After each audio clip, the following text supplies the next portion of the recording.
ओम श्री परमात्मा नमः। मैं प्रोफेसर हृदय Awasthi, Awasthi Ayurveda anatomy yoga and spirituality channel पर अपने परम पूज्य गुरु जी वेद मूर्ति तपोनिष्ठ पंडित भगवत शरण शुक्ल जी के साथ में आप सभी का हार्दिक स्वागत करता हूं।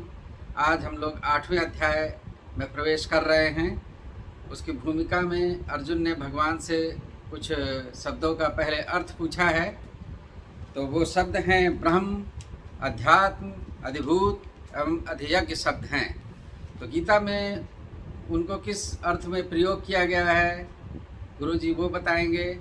और उसके उपरांत नियत आत्माओं का अंत काल में आपका ज्ञान कैसे किया जाए, मतलब भगवान का स्मरण कैसे किया जाए, ये प्रश्न है। तो उसके विषय में गुरुजी हमको उपदेश करेंगे और आप सभी उस ज्ञान से लाभान्वित हों। अब हम गुरुजी की तरफ चलेंगे। नमोस्तनंताय सहस्रमूर्तये सहस्रपादाक्ष शिरोर्वाहवे सहस्रनाम्ने पुरुषाय शाश्वते सहस्रकोटि युगधारिणे नमः। कृष्णाय वासुदेवाय हरये परमात्मने प्रणतः क्लेशनाशाय गोविंदाय नमो नमः। इस चैनल से संबद्ध सभी विद्वद्गण, सभी जिज्ञासु छात्रगण, सहृदय सज्जन वृंद एवं इस चैनल के संस्थापक एवं प्रबंधक आचार्य हरिहृदय अवस्थी जी, 7 अध्याय तक का विचार हम लोगों ने किया। आज 8वां अध्याय प्रारंभ हो रहा है। इस अध्याय का नाम अक्षर ब्रह्म योग रखा गया है। इसमें अक्षर ब्रह्म के विषय में विशेष रूप से चर्चा होगी और वह चर्चा हो इसके पूर्व अर्जुन के कई प्रश्न हैं। तो ये प्रश्न क्या है, क्यों है, किस रूप में है, आइए पहले हम इन पर चर्चा करते हैं। अर्जुन के प्रश्न से संबद्ध ये 2 श्लोक हैं। अर्जुन उवाच किम तद्ब्रह्म किमध्यात्मं किम कर्म पुरुषोत्तम अधिभूतं च किम प्रोक्तम अधिदैवं किमुच्यते अधियज्ञः कथं कोत्र देहेऽस्मिन् मधुसूदन प्रयाण काले च कथं ज्ञेयोऽसि नियतात्मभिः। इसमें जो प्रश्न हुए हैं वो ब्रह्म क्या है, अर्थात ब्रह्म शब्द से हम किसका ग्रहण करें, और इसी रूप में अध्यात्म शब्द से किसका ग्रहण करना चाहिए, कर्म शब्द से किसका ग्रहण करना चाहिए, अधिभूत शब्द का अर्थ गीता में क्या किया जाए या किस अर्थ का ग्रहण किया जाए, अधिभूत शब्द से हम किसका ग्रहण करें, और अधियज्ञ शब्द का तात्पर्य क्या है, और साथ ही जो जितेंद्रिय लोग हैं वो जब उनका शरीर त्याग होता है तो उस समय जो आपके विषय में जानते हैं, आपको अच्छी तरह से मानते हैं, वो स्वरूप क्या होना चाहिए आपके स्मरण का, ये इतने प्रश्न अर्जुन ने भगवान श्री कृष्ण से किए। अब इस प्रश्न के ऊपर भी प्रश्न होता है कि ब्रह्म शब्द की बहुत सी व्याख्याएं भगवान ने पूर्व के अध्याय में की, उसी तरह से अध्यात्म के विषय में और कर्म के विषय में अगर बात की जाए तो 3रा, 4था, 5वां अध्याय कर्म के ऊपर विशेष विचार हुआ है। इसी प्रकार अधिभूत शब्द है, अधिदैव शब्द है, अधियज्ञ शब्द है। तो फिर प्रश्न क्यों अर्जुन के हुए, इनके विषय में जानने के लिए ये प्रश्न के ऊपर भी प्रश्न होता है।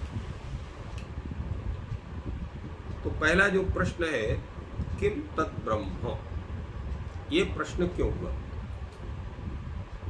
तो ब्रह्म शब्द के कई अर्थ गृहीत हुए हैं। कहीं ब्रह्म शब्द से वेद का ग्रहण किया गया है, कहीं ब्रह्म से साक्षात परमात्मा श्रीमन नारायण का भी ज्ञान किया गया है, कहीं उसके सगुण स्वरूप का ग्रहण किया गया है, कहीं निर्गुण स्वरूप का ग्रहण किया गया है, तो कहीं पर प्रकृति भी ब्रह्म शब्द से कही गई है। तो जो परम जो शब्द ब्रह्म है ओम, उसको भी कहा गया है कि ओम यह क्या है। तो ओम भी ब्रह्म पद से अभिहित हुआ है, ओम इत्येकाक्षरम ब्रह्म इत्यादि रूप में। तो अब इतने अर्थ जब ब्रह्म शब्द के हो गए, वेद, ब्रह्मा, निर्गुण परमात्मा, सगुण परमात्मा, प्रकृति और ओंकार, तो इनमें से ब्रह्म शब्द से हमको किसका ग्रहण करना चाहिए, ये प्रश्न अर्जुन का है। इसी तरह से अध्यात्म शब्द का भी कई अर्थों में ग्रहण किया गया। आत्मनि इति अध्यात्म, तो ये आत्म शब्द से हम किसको लें, अध्यात्म शब्द से किसका ग्रहण करें। तो ये प्रश्न क्यों हुआ, तो उसका तात्पर्य है कि अध्यात्म शब्द से कहीं शरीर का भी ग्रहण होता है, एकादश इंद्रियों 10 इंद्रियों का, पंच कर्मेंद्रिय, पंच ज्ञानेंद्रिय का भी ग्रहण होता है। मन को भी अध्यात्म शब्द से हम ग्रहण कर लेते हैं। कभी कभी बुद्धि का भी ग्रहण होता है, जीव का भी ग्रहण होता है, परमात्मा का भी ग्रहण होता है। तो इतने अर्थों का कहने वाला जो यह अध्यात्म शब्द है, तो गीता में वस्तुतः अध्यात्म शब्द से हम किस अर्थ को ग्रहण करें, वह कौन सा ऐसा तत्व है जो अध्यात्म पदवाच्य बनेगा, ऐसा जानने के लिए अर्जुन का प्रश्न हुआ। इसी तरह से कर्म के विषय में भी जिज्ञासा हुई, क्योंकि कर्म शब्द से कई अर्थों को हम ग्रहण करते हैं।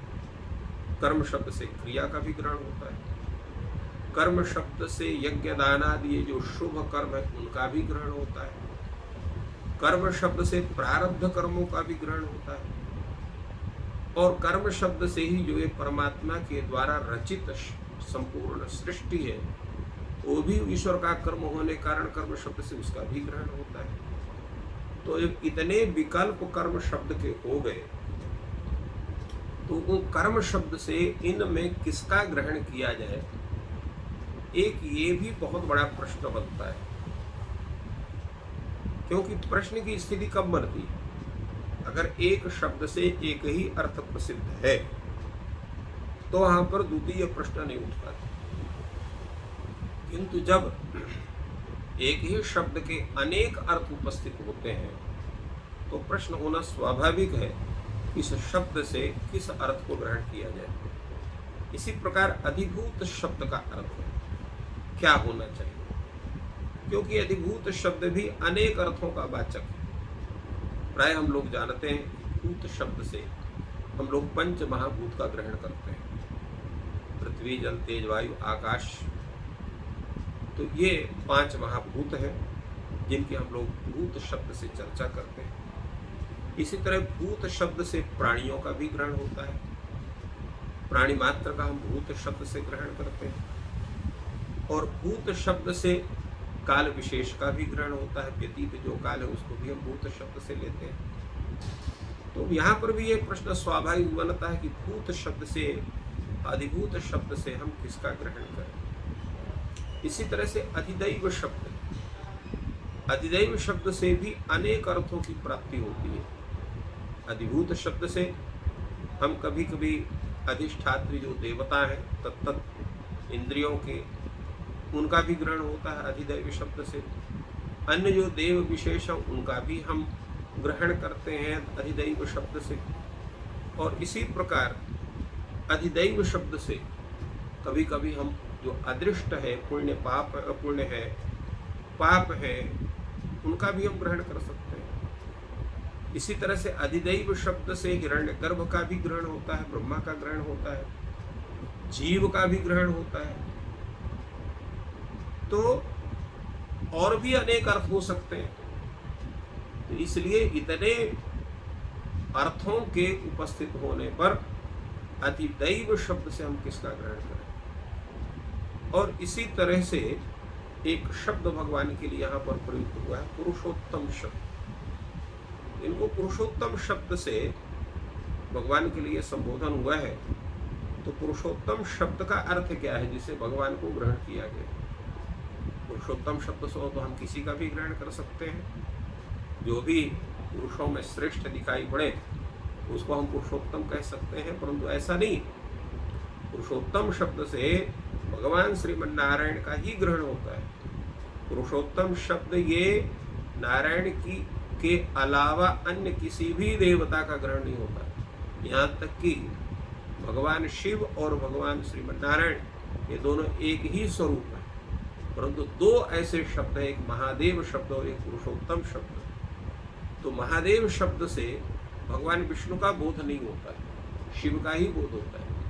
इसी प्रकार पुरुषोत्तम शब्द से भगवान श्रीमन नारायण का ही बोध होता है, भगवान शिव का बोध नहीं होता है। उसका मुख्य कारण यह है कि जो पुरुषोत्तम शब्द से का व्यवहार उसके लिए होगा जो संपूर्ण जितने सृष्टि जात हैं उनमें सब में श्रेष्ठ हो, सर्वज्ञ हो, सर्वशक्तिमान हो। तो ये और सभी जितने भी अधिष्ठात्री देवता हैं या जितने भी भगवान के अवतार हैं, सबका जो सर्वाधार स्वरूप हो, वही व्यक्ति पुरुषोत्तम शब्द से व्यवहृत हो सकता है, पुरुषोत्तम शब्द से उसी का ग्रहण हो सकता है। तो ऐसा उस परमात्मा नारायण के अतिरिक्त तो कोई दूसरा व्यक्ति नहीं है जिससे हम पुरुषोत्तम शब्द से उसका व्यवहार करें। अगला जो प्रश्न है अधियज्ञ शब्द। अधियज्ञ शब्द से किसका ग्रहण किया जाए? अधियज्ञ शब्द से की भी कई अर्थ होते हैं। अधियज्ञ शब्द से यज्ञ का भी ग्रहण होता है, यज्ञ किसी अधिष्ठात्री देवता का भी ग्रहण होता है, परमात्मा का भी ग्रहण होता है। तो इस तरह से अधियज्ञ शब्द भी अनेक अर्थ को बतलाता है। तो इस गीता शास्त्र में अधियज्ञ शब्द से किसका ग्रहण किया जाए, ये भी एक प्रश्न बनता है, जिसके आधार पर अर्जुन ने भगवान से ये प्रश्न किया और जिसकी चर्चा हम लोगों ने पूर्व के अध्यायों में की है कि जो जितेंद्रिय है, जिसने पूर्ण सात्विकता को धारण कर लिया है और निष्काम कर्म योग की साधना से, ज्ञान योग की साधना से जो पूर्ण रूप से सात्विक हो गया है, और ऐसा व्यक्ति जब उसका कर्म बंधनों के समाप्त होने पर और जो प्रारब्ध कर्म है उसके अनुसार उसको जो भी उसको शरीर प्राप्त हुआ है, उस शरीर के स्थिति का जब समय पूर्ण होता है तो फिर व्यक्ति का अंतकाल होता है, क्योंकि जातस्य ही ध्रुवो मृत्यु ध्रुवम जन्म मृतस्य च, ये बात कही गई है गीता में। और उसमें भी कहा गया है कि अंत काल में जो भगवान श्रीमन नारायण का स्मरण करते हुए अपने प्राणों का त्याग करता है उसको अवश्य ही मोक्ष की प्राप्ति होती है, उस परमात्मा के स्वरूप की प्राप्ति होती है। तो जो ये परम सात्विक व्यक्ति है, वो परम सात्विक व्यक्ति उस अंत काल समीप आने पर, जहाँ पर संपूर्ण इंद्रियां व्याकुल हो जाती हैं, मन में की जो समाधि की अवस्था है वो स्वतः भंग हो जाती है, क्योंकि जन्म और मरण में इतना कष्ट होता है कि कष्ट के कारण वो सभी इंद्रियां शिथिल हो जाती हैं और परमात्मा के अतिरिक्त अन्य के नाम हमारे स्मृति में स्मरण में आते हैं। कहीं पिता का आता है, कहीं माँ का नाम आता है, कहीं गुरु का नाम आता है और किसी का नाम आता है जो हमको अत्यंत प्रिय होता है, पुत्रादि का नाम आता है। जैसा अजामिल ने वो जो है अपने पुत्र नारायण का नाम लिया, उसने पुत्र के लिए उसने नारायण के नाम से भगवान श्रीमन नारायण का नाम उच्चारण नहीं किया, अपने पुत्र का नाम लिया, किंतु नाम के प्रभाव से उसको मुक्ति मिली, क्योंकि नारायण से भगवान श्रीमन नारायण का भी स्मरण उसी के बहाने हुआ। तो ऐसा कौन सा उपाय हम करें कि वो परमात्मा की जो स्मृति है वो अंत काल में भी बनी रहे, ऐसा ना हो कि वो स्मृति हमारी समाप्त हो और हम जो है भले ही अत्यंत सात्विक हों, परंतु सात्विकता के प्रभाव के होने के बावजूद भी जो अनेक प्रकार के मरण काल में कष्ट होते हैं, उस अवस्था में भी भगवान श्रीमन नारायण का स्मरण हो, हमें वो ज्ञात रहे, हम उनको पूर्ण रूप से स्मृत करके समर्पण भाव हमारा बने, वो कैसे हो सकता है? ये इतने प्रश्न भगवान से अर्जुन ने किया, क्योंकि जब तक निर्भ्रांत ज्ञान नहीं होता है तब तक हम पूर्ण रूप से आश्वस्त नहीं होते हैं और हमारी जो प्रवृत्ति है वो नहीं हो पाती, क्योंकि उसमें पहले ही भगवान ने कहा कि संदेहात्मा विनश्यति। जिसकी आत्मा अगर कहीं संदिग्ध हो गई तो उसको पूर्ण ज्ञान नहीं होता। पूर्ण ज्ञान न होने के कारण वो निश्चयात्मिकता बुद्धि उसकी नहीं बनती है, और निश्चयात्मिका बुद्धि न होने के कारण व्यक्ति अपने मार्ग से भटक जाता है। तो इसीलिए ने अर्जुन ने संपूर्ण प्राणी मात्र के उद्धार की कामना से और भगवान से इस तरह का प्रश्न किया। अर्जुन यहाँ केवल अर्जुन नहीं, अपितु हम लोगों का, जितने भी हम लोग इस संसार सागर में व्याप्त हैं, हम जीव, बद्ध जीव, उनके सबके प्रतिनिधिभूत अर्जुन है। और इसलिए हम सबके प्रतिनिधिभूत होकर के भगवान से प्रश्न कर रहे हैं, हम सबके उद्धार के लिए। क्योंकि जो शास्त्र होता है, शास्त्र में किसी एक व्यक्ति को जो है वहां पर प्रतिनिधिभूत बनाया जाता है। जैसे भगवान ने गीता का संपूर्ण उपदेश करने के लिए अर्जुन को प्रतिनिधिभूत किया, इसी प्रकार संपूर्ण श्रीमद् भागवत के श्रवण के माध्यम से संपूर्ण विश्व के कल्याण के लिए परीक्षित को प्रतिनिधिभूत बनाया गया। वहां पर प्रश्नकर्ता और मुख्य श्रोता के रूप में परीक्षित होते हैं, या जो है संपूर्ण जितने भी हमारे पुराण हैं उनके लिए शौनक जी होते हैं।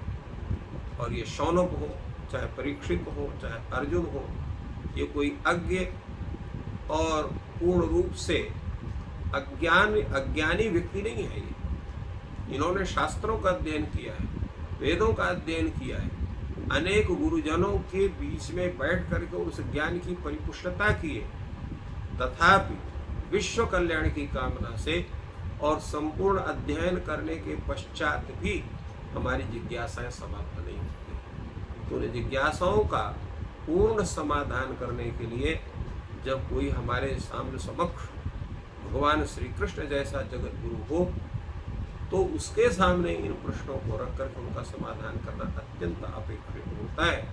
तो इस तरह से विश्व की कल्याण की कामना से इन प्रश्नों के माध्यम से सबका कल्याण करने के लिए अर्जुन ने इन प्रश्नों को भगवान श्री कृष्ण के सामने उपस्थापित किया, जिसका भगवान श्री कृष्ण समुचित उत्तर आगे के श्लोकों में देंगे। बहुत ही सुंदर विवेचन गुरु जी ने किया। अब यहाँ पर दो प्रश्न बन रहे हैं गुरु जी। एक तो ये है कि आपने कहा कि पुरुषोत्तम से भगवान विष्णु का ग्रहण होता है, तो एक सामान्य अर्थों में भी जो हम लोगों ने रामचरितमानस या दूसरे पुस्तकों में उसे भी पढ़ा है कि जो भगवान विष्णु के अवतार हैं तो उनके लिए ये संज्ञा दी गई है मर्यादा पुरुषोत्तम राम। तो उनके भी नाम के लिए एक विशेषण ये शब्द प्रयोग किया जाता है, तो इसके लिए आपका क्या विचार है? एक बात ये, और दूसरी चीज़ ये कि अभी आपने जो अजामिल वाली बात कही, तो शायद आध्यात्मिक पुरुष या हमारे भारतवर्ष की जो परंपरा है कि अपने बच्चों के नाम भगवान के 1008 नाम और इस तरीके से जो हैं उनमें से ही पर्यायों के रूप में लोग रखते हैं। तो इन दो विषयों पे हम आपका उपदेश चाहते हैं। आपके प्रश्न बहुत ही उत्तम है कि जब केवल भगवान विष्णु के लिए ही पुरुषोत्तम शब्द का प्रयोग होता है, तो भगवान श्री राम के लिए मर्यादा पुरुषोत्तम शब्द का प्रयोग क्यों होता है? अब यहाँ पर देखिए, पुरुषोत्तम शब्द, मर्यादा पुरुषोत्तम शब्द और लीला पुरुषोत्तम शब्द, तीन शब्दों के प्रयोग होते हैं। तो इसमें केवल निर्विशेष जो प्रयोग है, बिना विशेषण के, केवल श्रीमन्नारायण को हो रहा है। श्री राम के लिए मर्यादा पुरुषोत्तम का होता है। क्यों होता है कि वेद की जो जितनी मर्यादाएं हैं व्यवहार की, उन संपूर्ण मर्यादाओं का अक्षरशः पालन भगवान श्री राम जी ने किया। और उन मर्यादाओं के स्थापना के कारण ही आज जब हम लोग सामाजिक संरचना के विषय में और राज्य के विषय में सोचते हैं तो राम राज्य की स्थापना के विषय में ही हमारी परिकल्पना बनती है। क्यों? क्योंकि समाज का जो स्वरूप है और समाज के संरक्षण का जो स्वरूप है, समाज के प्रति स्नेह का स्वरूप है, जो प्रजातंत्र के संपूर्ण अवयवों पर दृष्टि रखने का जो स्वरूप है, वो केवल राम के ही चरित्र में हमको दृष्टिगोचर होता है। राम ने जहाँ पर वशिष्ठ जैसे अत्यंत तपस्वी विद्वानों के विषय में उनका सम्मान किया, वैसे ही जो छोटे तबके के लोग हैं, जिनको हम आप निषाद कह सकते हैं या वनवासी कह सकते हैं, चित्रकूट में थे, उनको भी भगवान ने वही सम्मान दिया, वही स्नेह दिया, वही उनके प्रति, उनके संपूर्ण विषयों के प्रति उनका चिंतन रहा। जितने ऋषि तपस्वी जन थे उनके विषय में उनका जो है अच्छा भाव रहा। और क्या कहे, जो सामान्य है, मनुष्येतर प्राणी है, जैसे जटायु हो गए, जैसे आपके जितने भी वानर समूह था, उनके प्रति भी वही भावना थी। तो इसलिए मर्यादाओं का संपूर्ण अक्षरशः वेद के द्वारा संस्थापित जो मर्यादाओं का अक्षरशः पालन करने के कारण उनका नाम मर्यादा पुरुषोत्तम हुआ। भगवान श्री कृष्ण को लीला पुरुषोत्तम कहा जाता है क्योंकि उनको जो लीलाएं थी, उनकी लीलाएं अगूढ़ हैं। सामान्य व्यक्ति उन लीलाओं को देखता है तो ऐसा लगता है कि कृष्ण जो है बड़े लंपट हैं, बड़े ही झूठे बोलने वाले हैं, अपने वादा तोड़ने वाले हैं, कह देते हैं, इसके बाद वादा से मुकर जाते हैं। तो सामान्य जन की बुद्धि भ्रमित हो जाती है उन लीलाओं को देख करके। उन लीलाओं के संपूर्ण रहस्य को वही जान सकता है जो परमात्मा के पूर्ण स्वरूप के प्रति उसका ज्ञान भी होता है और श्रद्धा भी होती है। तभी वो ज्ञान में आता है कि वो लंपटता का जो स्वरूप होता है वो गोपियों कोई साधारण नहीं है, अभी तो वेद मंत्र के जो ऋचाएँ हैं वही गोपियों के रूप में धारण करके और ऋषियों के रूप में आकर के वो भगवान के साथ उस लीला को करते हैं। इसी तरह से संपूर्ण जहाँ भगवान का जो मुख्य उद्देश्य है, भगवान श्री कृष्ण कहते हैं कि जो मुख्य धर्म हमारा वैदिक धर्म है, उसकी स्थापना के लिए कभी कभी हमको उन दुष्टों के प्रति माया स्वरूप में भी हमको अवतिष्ठित होना पड़ता है। इसीलिए जो है स्वयं हमारे एक बहुत बड़े महाकवि हुए हैं भारवी, उन्होंने यहाँ भी किया कि ब्रजंति ते मूढ़धिया पराभवम भवंति माया विषु ये न माइना। तो राक्षसों का जहाँ पर उनका वध करना है, उनकी जो भयंकर माया है, जो प्रताड़ना है, जिसको सही सत्य मार्ग से अवस्थित होकर के उनका वध करना संभव नहीं हो सकता है, तो माया के द्वारा ही उनका उत्तर देना पड़ता है। इसलिए भगवान ने उस स्वरूप को धारण किया। तो लीला के माध्यम से वो लीला पुरुषोत्तम, उनकी लीलाएं जो है गूढ़ लीलाएं, जिनका हम ज्ञान सामान्य दृष्टि से नहीं कर सकते, हम उसे भ्रमित हो सकते हैं। तो इसलिए भगवान ने वो लीला पुरुषोत्तम का स्वरूप हुआ। तो विशेषण विशिष्ट पुरुषोत्तम का प्रयोग भगवान के अवतारों में देखा जाता है, किंतु निर्विशेष स्वरूप जो पुरुषोत्तम शब्द है उसका प्रयोग भगवान श्रीमन्नारायण को, जो मुख्य परमात्मा के रूप में जिनके अवतार अनेक हो सकते हैं, परंतु मुख्य सर्वाधारत्व स्वरूप जो है श्रीमन्नारायण का है, इसलिए उनको ही पुरुषोत्तम शब्द का प्रयोग होता है। दूसरा प्रश्न जो आपका है कि क्या प्रश्न था आपका, बच्चों के नाम जो नारायण के का नाम, तो उसका मुख्य कारण यह है कि जैसा अभी हमने आपको बताया कि अजामिल ने उसके पुत्र का नाम नारायण था, तो अंत समय में उसको अपनी रक्षा करने के लिए, अपने पुत्र को बुलाने के लिए नारायण शब्द का प्रयोग करना पड़ा। तो अगर हम नारायण का नाम अंत काल में नारायण के रूप में स्मरण नहीं कर सकते हैं, तो अपने पुत्र जो अत्यंत प्रिय व्यक्ति है उसका नारायण रखते हैं, वासुदेव रखते हैं, हरि रखते हैं, कृष्ण रखते हैं, राम रखते हैं, या और भी कुछ जो भगवान के श्रीमन्नारायण के अनेक नाम उनमें किसी एक नाम को करते हैं। तो हो सकता है कि माता पिता की जगह हमारे पुत्र या पुत्री का जो उनका भगवान के नाम से नामकरण उनका स्मरण हो जाए, और हमारा जो है कल्याण हो जाए, संपूर्ण पापों का जो है क्षय होने के कारण उस नाम स्मरण से हमको मुक्ति प्राप्त हो।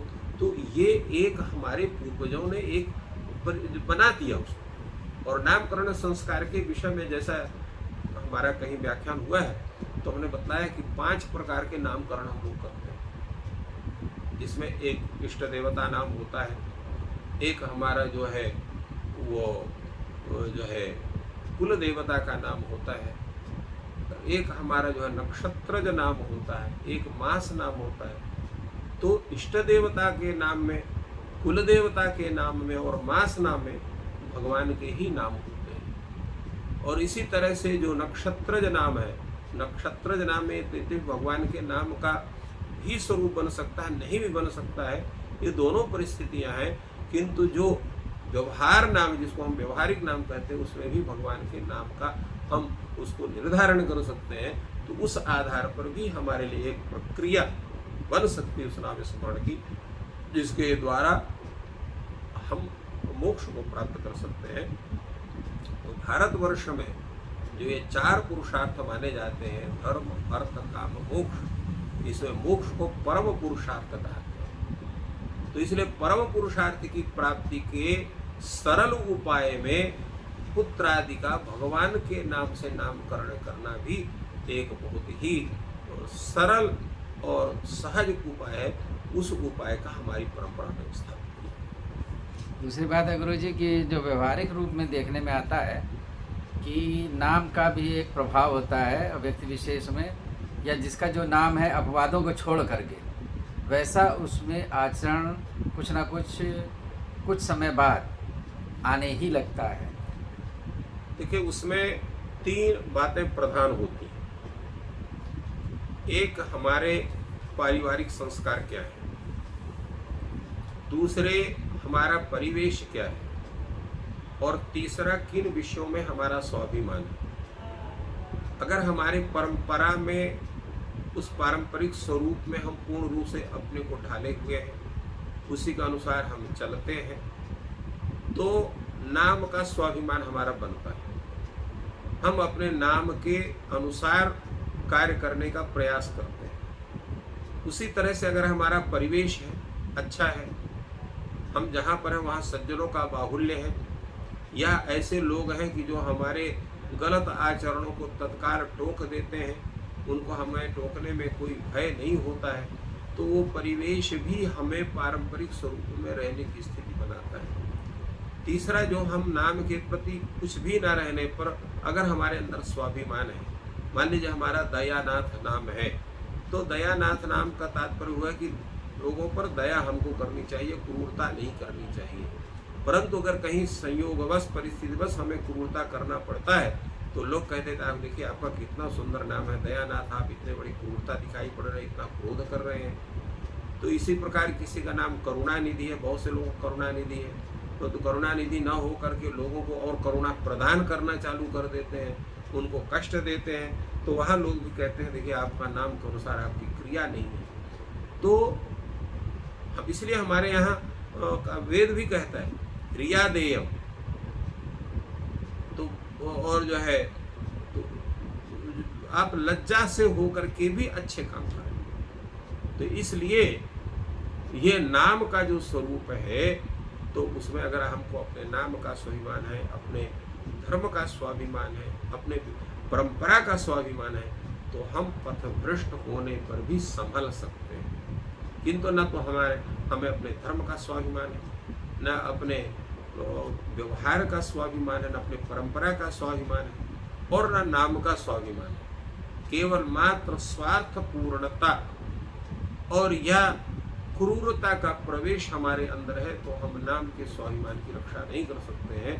तो इसलिए नाम के स्वाभिमान की रक्षा करने के लिए भी हमें उन परंपराओं का, उस व्यवहार का, उस परिस्थिति का, और विशेष रूप नाम का स्वाभिमान की रक्षा भी हमें करनी। तो गुरु जी ने विश्लेषण किया, और ये ज्ञान आपको अगर उत्तम लग रहा है और लाभप्रद है, तो आप चैनल को सब्सक्राइब करें और वीडियो को लाइक करें, और नाम के ऊपर, नाम संस्कार के ऊपर फिर हम कोई अपना एक बड़ा वीडियो बनाएंगे, और यहाँ पर केवल ज्ञान प्रदान करना ही एक उद्देश्य है और कोई और उद्देश्य नहीं है। Thank you all.